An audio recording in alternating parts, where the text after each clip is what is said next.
ভারতের পররাষ্ট্র মন্ত্রণালয়ের পক্ষ থেকে আসলো আনুষ্ঠানিক প্রতিক্রিয়া, যেখানে স্পষ্টভাবে জানানো হয়েছে শেখ হাসিনার বক্তব্য সম্পূর্ণ তার ব্যক্তিগত এবং সঙ্গে ভারতের কোনো কোনো সম্পর্ক নেই। ভারতে এই প্রতিক্রিয়া নিয়ে আলোচনা চলছে ভারতীয় গণমাধ্যমে।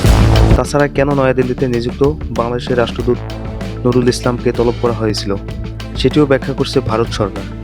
ভারত পররাষ্ট্র মন্ত্রণালয়ের বিবৃতিতে বলা হয়েছে, শেখ হাসিনার মন্তব্য তার নিজস্ব ক্ষমতায় করা এবং এতে ভারতের কোনো ভূমিকা নেই। হাসিনার মন্তব্যকে ভারত সরকারের সঙ্গে গুলিয়ে ফেলা উচিত নয়, কারণ এটি দ্বিপাক্ষিক সম্পর্কের উন্নয়নে নেতিবাচক প্রভাব ফেলতে পারে।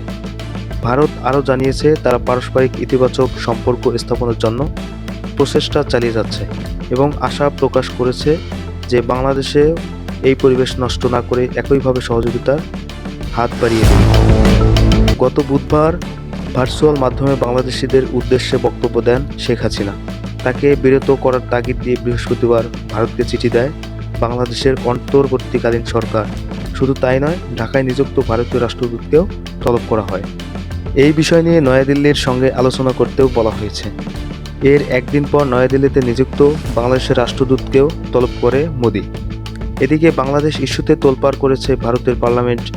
রাজ্যসভায় জানতে চাওয়া, শেখ হাসিনাকে কি ঢাকার হাতে তুলে দেবে ভারত? এ নিয়ে পার্লামেন্টে নিজেদের অবস্থান তুলে ধরল মোদি সরকার।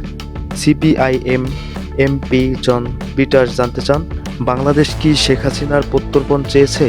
কোন কোন কারণ দেখিয়ে হাসিনাকে ফেরত চেয়েছে? ঢাকা শেখ হাসিনাকে কি প্রতিমন্ত্রী কীর্তিবর্ধন সিং কোন কোন কারণ দেখিয়ে হাসিনাকে ফেরত চেয়েছে ঢাকা? শেখ হাসিনাকে কি বাংলাদেশের হাতে তুলে দেবে ভারত? এই তিন প্রশ্নের জবাব দেন কেন্দ্রীয় বিদেশ প্রতিমন্ত্রী কীর্তিবর্ধন সিং। তিনি জানান, বাংলাদেশ শেখ হাসিনাকে দেশে ফেরত পাঠানোর দাবি জানিয়েছে, তবে বাংলাদেশের সরকারের এখনও কোনো জবাব পাঠায়নি মোদি। শুক্রবারও বাংলাদেশ ইস্যুতে আলোচনা হয়েছে ভারতের পার্লামেন্টে।